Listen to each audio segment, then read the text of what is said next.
मित्रांनो, हिंदू धर्मात काही अशा महान व्यक्तींचा उल्लेख आहे ज्यांना चिरंजीवी म्हटलं जातं. म्हणजेच मृत्यूवर विजय मिळवून आजही पृथ्वीवर अस्तित्वात असलेले अमर पुरुष. असं मानलं जातं की हे सप्त चिरंजीवी कलियुग संपेपर्यंत पृथ्वीवर राहतील आणि धर्माचं रक्षण करतील. आजच्या या व्हिडिओमध्ये आपण जाणून घेणार आहोत हे सप्त चिरंजीवी कोण आहेत, त्यांना अमरत्व कसं मिळालं आणि आजही ते कुठे असल्याचं मानलं जातं. अश्वत्थामा, महाभारतातील महान योद्धा, द्रोणाचार्यांचा पुत्र अश्वत्थामा. कुरुक्षेत्र युद्धानंतर क्रोधाने त्याने पांडव पुत्रांचा वध केला. त्यामुळे भगवान श्रीकृष्णांनी त्याला शाप दिला, तू हजारो वर्ष पृथ्वीवर जखमी अवस्थेत भटकत राहशील. असं म्हणतात की आजही काही जंगलामध्ये अश्वत्थामा दिसल्याच्या कथा ऐकायला मिळतात.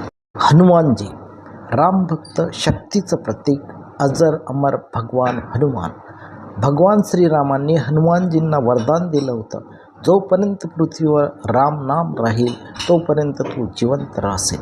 असं मानलं जातं की जिथे रामायणाचं पठण होतं तिथे हनुमानजी अदृश्य रूपात उपस्थित असतात. राजा बली, दानशूरसाठी प्रसिद्ध असलेले महाबली राजा बली. भगवान विष्णूंनी वामन अवतार घेऊन त्यांची परीक्षा घेतली. राजा बलींच्या भक्तीवर प्रसन्न होऊन विष्णूंनी त्यांना अमरत्व दिलं. आजही केरळमध्ये ओणम सणादरम्यान राजा बली पृथ्वीवर येतात अशी श्रद्धा आहे. परशुराम, भगवान विष्णूंचा 6वा अवतार परशुराम. ते महान योद्धे आणि ब्राह्मण ऋषी होते. असं मानलं जातं की ते आजही हिमालयात तपस्या करत आहेत.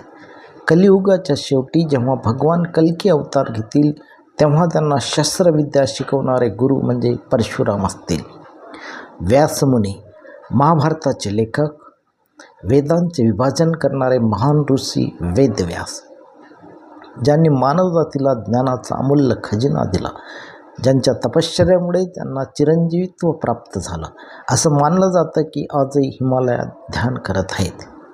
विभीषण, रावणाचा भाऊ पण धर्माच्या बाजूने उभा राहिलेला महान भक्त विभीषण. भगवान श्रीरामांनी त्याच्या सत्यनिष्ठेवर प्रसन्न होऊन त्याला अमरत्व दिलं. आजही श्रीलंकेत विभीषणाची पूजा केली जाते. कृपाचार्य, महाभारतातील महान गुरु कृपाचार्य, जे कौरव आणि पांडव दोघांचे शिक्षक होते. त्यांचा तप आणि ज्ञानामुळे त्यांना अमरत्व प्राप्त झालं. असं म्हणतात की आजही पृथ्वीवर धर्माचं मार्गदर्शन करत आहेत. मित्रांनो, हे सप्त चिरंजीवी म्हणजेच फक्त कथा नाहीत, तर धर्म, भक्ती, ज्ञान आणि सत्य यांचं प्रतीक आहेत. त्यांच्या कथा आपल्याला शिकवतात अहंकाराचा नाश होतो, पण सत्य आणि भक्ती अमर असते. तुम्हाला यापैकी कोणत्या चिरंजीवीची कथा सर्वात प्रेरणादायी वाटते कमेंटमध्ये नक्की सांगा. आणि अशाच अद्भुत धार्मिक कथांसाठी चॅनलला सबस्क्राईब करायला विसरू नका.